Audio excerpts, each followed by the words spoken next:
दोस्तों, आज हम लोग हिंदी व्याकरण के संज्ञा के बारे में जानेंगे। तो सबसे पहले हम देख लेते हैं संज्ञा। संज्ञा किसे कहते हैं? संज्ञा दुनिया के कोई भी नाम हो उसे हम संज्ञा कहेंगे। संज्ञा किसी व्यक्ति, वस्तु, स्थान, भाव आदि नामों को संज्ञा कहते हैं। मैंने सारे जितने भी दुनिया में नाम है उनको हम नाम से प्रदर्शित कर देते हैं, उसे क्या कहते हैं? संज्ञा कहते हैं। जैसे में देख लेते हैं, संज्ञा किसी व्यक्ति, वस्तु, स्थान, भाव आदि नामों को संज्ञा कहते हैं। जैसे राम, पटना, टोमी। टोमी माने कुत्ता। कुत्ता आप पाल रहे हैं बहुत शौकीनी से, उनका नाम दे दिया टोमी, मोनी, कुछ भी नाम दे दिए वो भी हो जाएगा। राधा, कलम, पेंसिल। पेंसिल भी तो एक नाम है। पेंसिल, दिल्ली।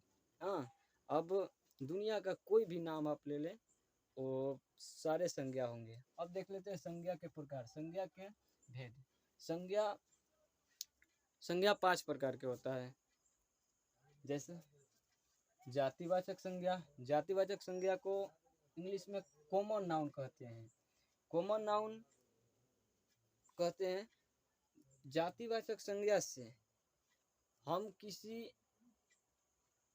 एक के बारे में बोलेंगे तो उनसे सारे उस जाति का बोध होता है, उसे हम कहते हैं जातिवाचक संज्ञा। जैसे मैं एक उदाहरण ले लेते हैं, औरत। औरत बोलते हैं तो सारे औरत का बोध हो जाता है। मान लीजिए कि वहाँ बहुत सारा औरत है, तो हम किसी से बोले कि देखिए वहाँ बहुत सारे औरत बैठे हुई हैं, तो ये सारे औरत का बोध हो रहा है।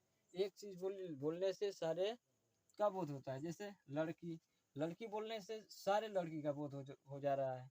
और लड़का। लड़का भी बोलने से सारे लड़के का बोध हो रहा है। पक्षी।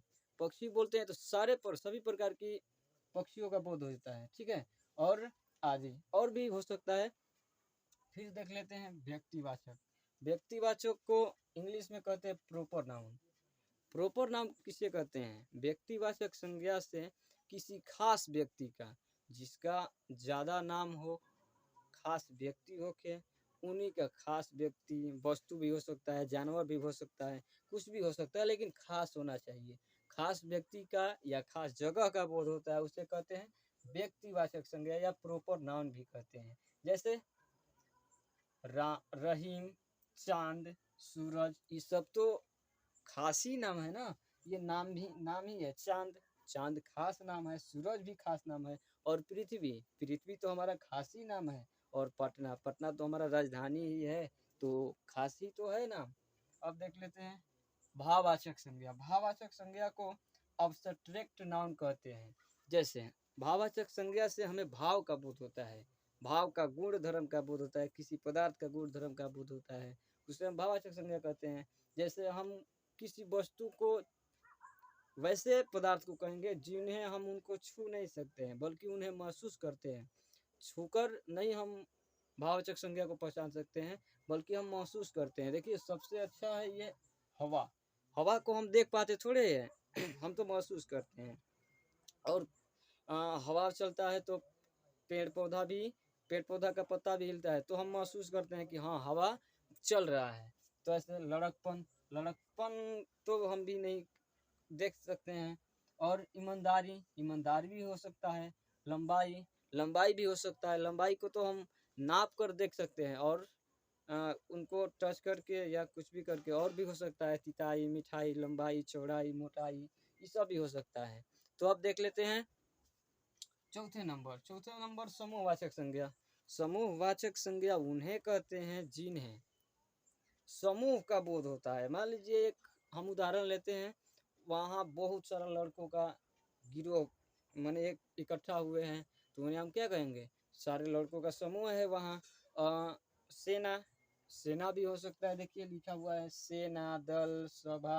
अंगूर का गुच्छा। अंगूर देखिए, अंगूर का कितना एक गुच्छा ले लेते हैं तो इनमें इधर इधर इधर सारे सारे जगहों पर गुच्छा रहता है, तो उन्हें हम वैसे को क्या कहेंगे? भाववाचक संज्ञा कहते हैं। जिन्हें बहुत सारे का बोध होता है उन्हें क्या कहते हैं? भाववाचक संज्ञा। जैसे और भी हो सकता है क्लास। क्लास में बहुत सारा बच्चे पढ़ने बैठते हैं, तो ये हो जाएगा क्लास। अब देखते हैं द्रव्यवाचक संज्ञा। द्रव्यवाचक संज्ञा को इंग्लिश में कहते हैं मटेरियल नाउन। अब मटेरियल नाउन क्या होता है? मटेरियल नाउन उस